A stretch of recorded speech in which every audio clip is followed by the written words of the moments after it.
deny. But Handicapper tap, he wins it by a half. According to this here in the Telegraph.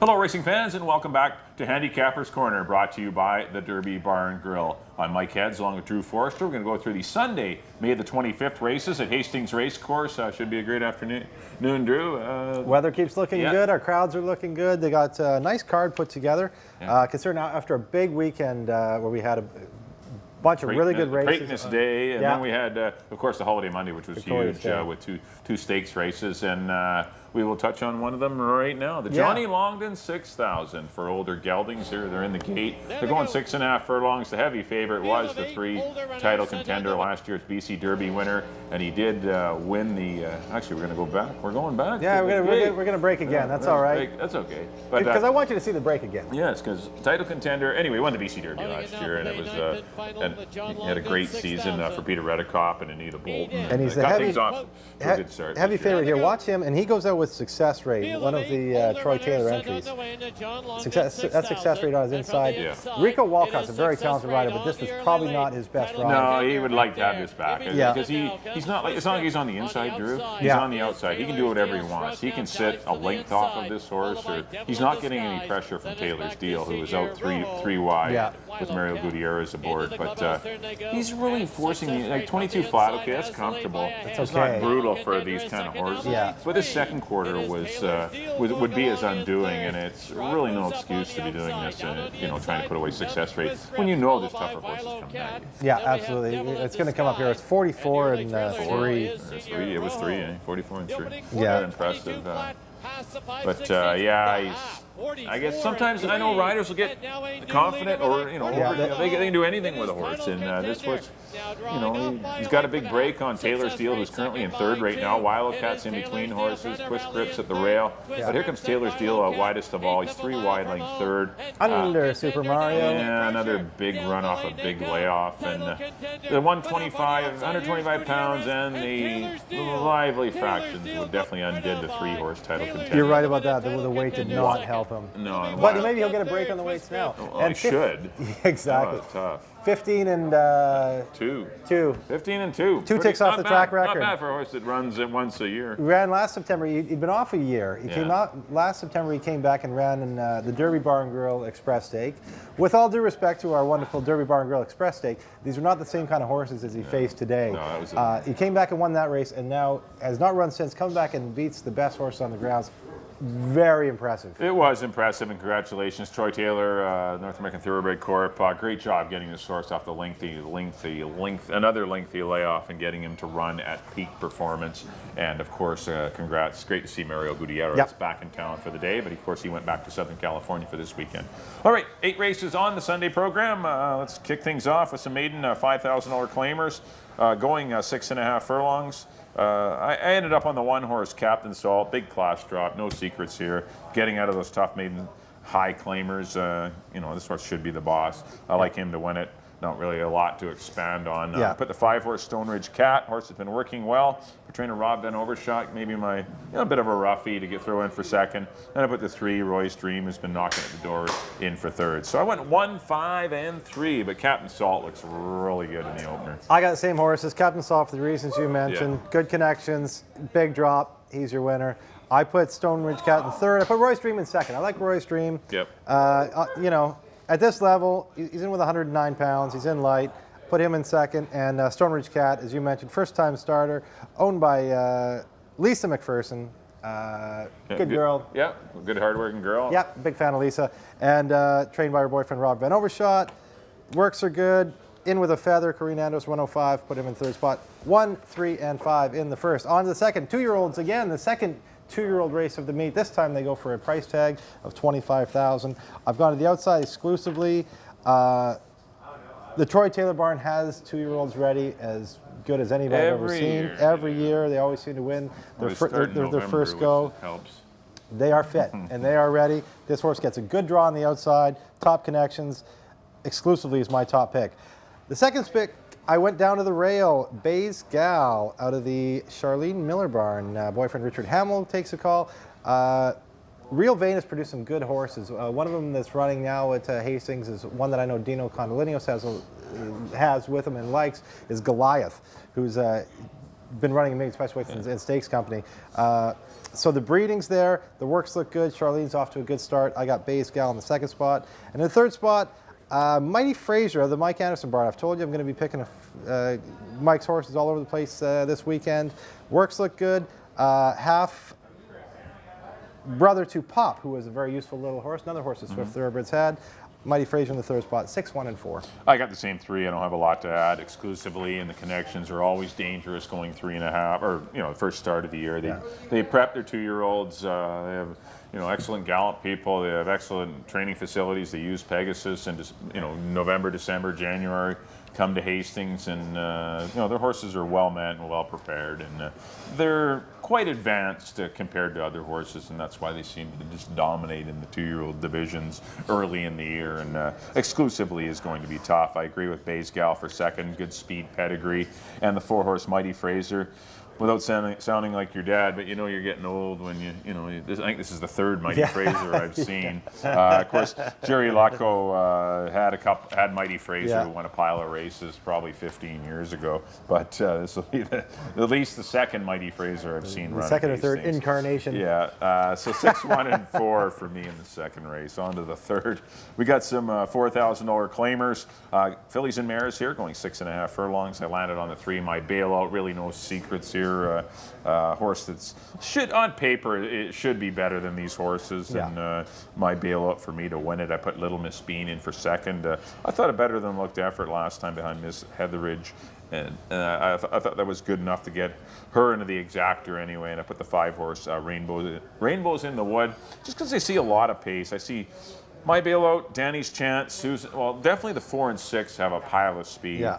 You have the 2 and 3 that'll be stalking, and I just think, and even Golden Ratio likes to stalk. But Rainbows in the Wood will be last, or perhaps the worst that can come flying and take advantage of a pace. It could be quite lively. Yeah. So, and Sylvia has her horses ready always. So I put her in the third spot. But I like my bailout. That's the horse. I went 3, 2, and 5. I agree with you. My bailout for me, I put Rainbows in the Wood in the second spot. I can see that. She's a tough old mare. She'll come running, that's for sure.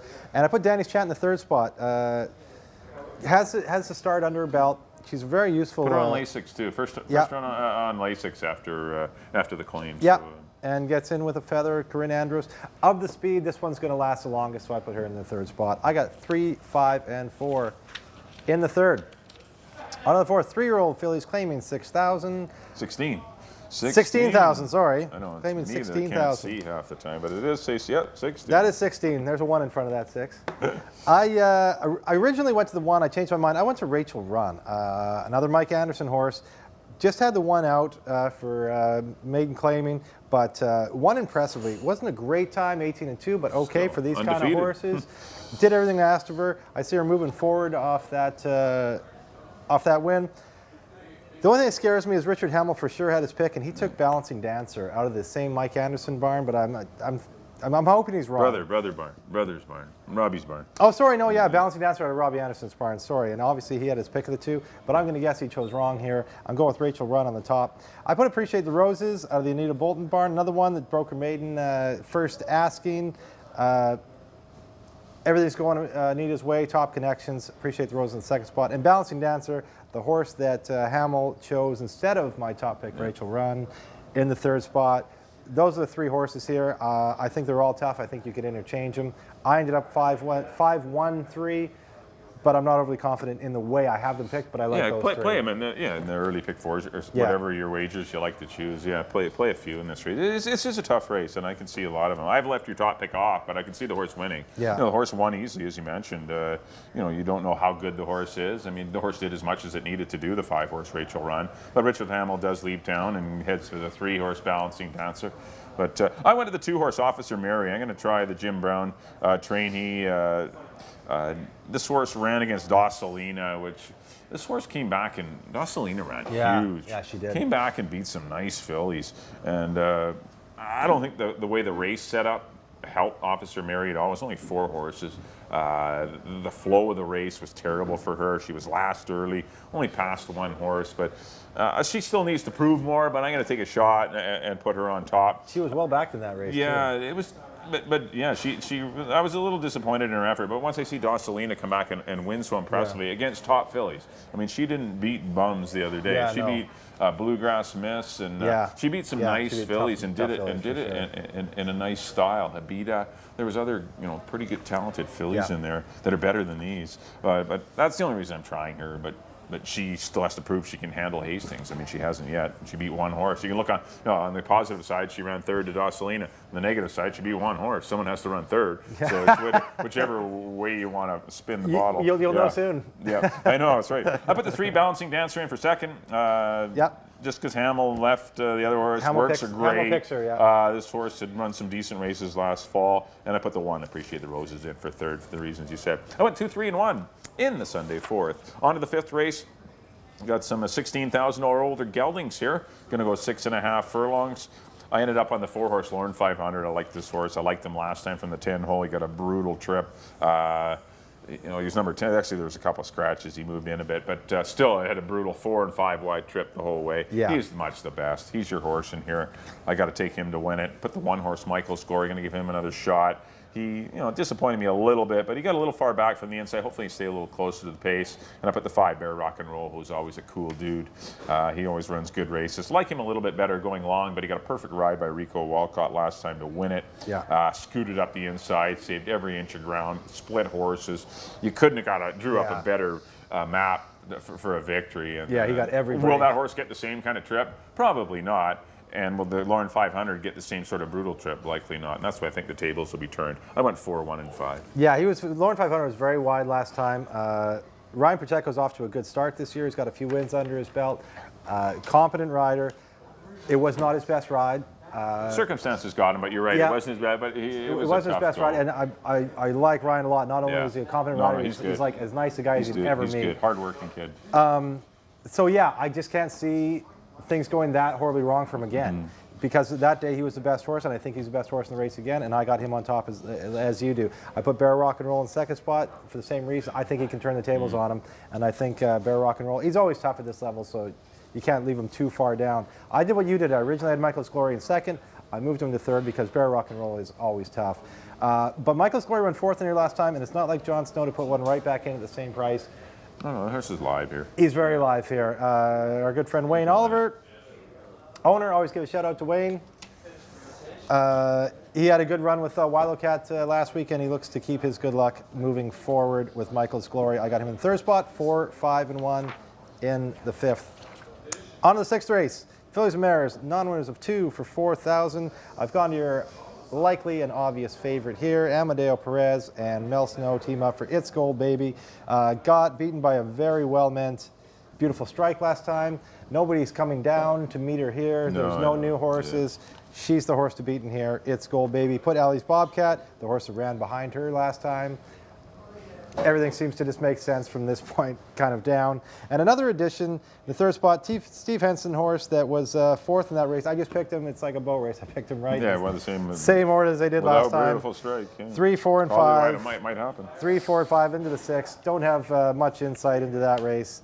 That's my picks. 3, 4, 5. I agree with the 3. It's Gold Baby. I liked her last time. She probably should have won. She got held up in traffic, but that happens when you're coming from miles back in a bigger field. I think there was 8 or 9 horses in the race, and she was just stuck and had to wait for room, and finally got out late and was running very fast, but Beautiful Strike was long gone. But the only thing to get her beat is the pace scenario, and the pace scenario definitely favors the 4-horse Allie's Bobcat, who likely may get away with some cheap fractions. And if Allie's Bobcat wins it, it'll only be because she got a 23.47.5, and It's Gold Baby stymied in behind horses, because that could happen again. So I went 3, 4, and I put the 7-horse Nancy. Give her another shot. She didn't get the best of trips last time. But I definitely like the 3. I agree, 3 and 4. Those are your horses. 3, 4, 7 for me in the 6th race. On to the 7th, the feature event. Optional $35,000 claimer for older 3 and up, and they're all 4 up actually. Nice race. Yeah, it is a good race. I landed on the 6, Casino Boss. Wide out trip and a pretty tough allowance race last time. They lost the next out winner, Commander, by a scant nose. Everyone kind of thought this horse might have won that race, but Commander's big schnoz got up there on the line and got the money. Of course, came back to win the Journal at Edmonton last weekend. But Casino Boss, a repeat of that race, I think gets him the money. I put the 5-horse Stratify, who at times has horrible issues with the starting gate. I know when Joey Gray sees him coming, or when he's in, it's not a lot of fun. He's a handful, isn't he? He's just, and he'll just sit there, especially going a mile 16. He'll come out like 15 lengths behind the field. You can't get him to break. But usually when they will break is when they're fresh. And he's fresh, first start of the year. And, definitely got the talent. And if he breaks with the field, he's good enough to defeat Casino Boss. And I put the 2-horse Shooting Jacket, another one for Dino in here, in for third. I went 6, 5, and 2, but I do like Casino Boss to win it. I agree with you wholeheartedly. Casino Boss, that was a monster effort last time. This is a horse who's only been off the board once in his life, and that was a 4th. Mike Anderson has him really going the right way right now. I can't say enough about that effort against Commander, who is as tough as they come in these parts. I got Stratify in the 2nd spot, same as you. Very talented son, very talented but flaky son of AP Indy. The only thing that can beat him is himself. His own mind. Himself. Yeah, he beats himself. There's not a horse in here that is any more gifted than Stratify. Yeah, when you look at his bad races, he did it to himself. He just makes things too difficult. And in the 3rd spot, I put our good friend Praven Sorensen's Franzer's Finest. Only got beat by Commander and Casino Boss by 2.5 lengths in that race.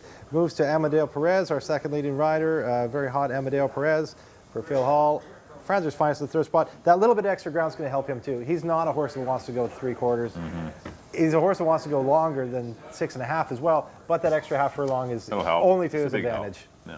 I got 6, 5, and 3 in the 7th. On to the nightcap. Oh, I forgot to write this one down. What Mile 16. 3-year-olds and up, which have non-winners of the year or non-4.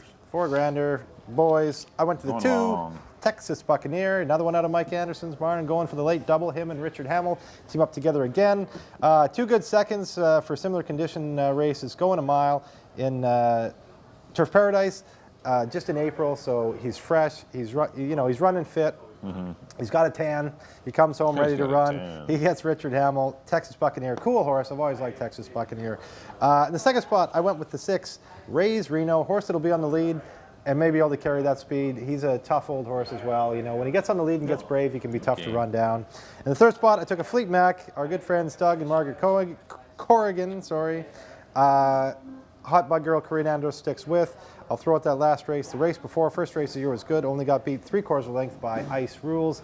An effort like that puts him right in the mix today. I got 2, 6, and 4. Yeah, I agree with the 2-horse Texas Buccaneer. I see a pile of speed in this mile in the 16th race. I see, the 3-horse Dock and Dance likes to race near the pace. The 4, Fleet Mac going long, I'm sure will be near the pace. Lord Harlow likes to be up front, Ray's Reno. I just see a lively pace, which helps our 2-horse Texas Buccaneer, who's coming in racing fit, had a bunch of mile races already this spring, and I got to take Texas Buccaneer to win it. Put the 5, Lord Harlow, in for 2nd. Always kind of liked this horse. No luck first time out, but that was for open 8,000. Gets in a better spot down here for 4, and I think Lord Harlow could be a little more dangerous on the stretch out and with easier company. And I agree with your 4-horse, the Fleet Mac. Source did throw in a subpar effort, but he was in a 5-horse field and spent the entire trip out in the 4-path. So that's not always the best scenario for a victory. He just wasn't good enough to win it out 4 deep the whole race, but hopefully a better fortunes for a I imagine he'll get a better break today. Yes, he will. So I went 2, 5, and 4 in the Sunday finale. Next up on screen will be a quick look at our selections, a little recap of our picks for the Sunday program. Back in race number 1, I did go to the 1-horse Captain Salt, 1, 5, and 3 for me. Back in race number 2, it was the 6, exclusively the first 2-year-old claimer of the season, 6, 1, 5 in the 2nd. In the 3rd race, number 3, My Bailout, 3, 2, 5. Race number 4, the 2, Officer Mary, 2, 3, and 1. Race number 5, the 4-horse, Alorn 500. Maybe gets his revenge today, 4, 1, and 5. Race number 6, it's the 3, It's Gold Baby, 3, 4, and 7. Race number 7, the 6, Casino Boss, 6, 5, and 2. And the 8th and final, number 2, Texas Buccaneer Distance Specialist, 2, 5, and 4 for me in the finale. Up next will be my picks, but you might as well leave Mike's up there. Yeah, I know. We got a lot to see. Very That's similar. Good. Well, it's good. It's kind of one of them cards, I think. That's I hope. That's what you get when you get two sharp handicappers looking at the same card. Wink, wink, nudge, nudge, yeah. First, as mentioned, I'm with Mike. Number 1, Captain Salt, over the 3 and the 5. In the second, exclusively, number 6 over the 1 and the 4. In the third, number 3, my bailout over the 5 and the 4. In the fourth, I took a different horse here than Mike. I took the 5, Rachel Run, over the 1 and the 3. And then we're back together in the fifth. Number 4, Lauren 500 over the 5 and the 1. Sixth race, number 3, It's Gold Baby over the 4 and the 5. In the seventh, the very tough, yeah, that's right, the very tough Casino Boss, number 6 over the 5 and the 3. And the nightcap again with Mike on number 2, Texas Buccaneer over the 6 and the 4. All right, that'll do it for the Sunday, May 25th edition of Handicapper's Corner. I'd like to thank everyone for tuning in. Hopefully we've given you a little bit of insight into the Sunday program. Maybe get you making some winning decisions in your wagers. Our next live cards will be the following Saturday, May the 31st, and then Sunday, June. Sunday, it's already June 1st. June the Sneaks up 1st, on you. and then it's the next weekend after that. We got the old California Chrome deal. That's the 7th. They call that thing the Belmont or something. The That'll be a Belmont. lot of fun on June the 7th. But anyway, on behalf of Drew, thanks everyone for tuning in. If you can't make it to the races this weekend, make sure you come out and see Drew here at the Derby Bar and Grill. Lots of good specials going on. Absolutely. Always a good atmosphere, so come on out. Beer special every day here at the Derby, too. Yeah. I mentioned that. I'm not sure if I'm allowed to, but we do have a beer special every day. We do have. We just did it. Thanks for joining us here on Handicapper's Corner. We'll see you next time here at the Derby Bar and Grill. Last night, I know it's Valentine's, the morning works look fine.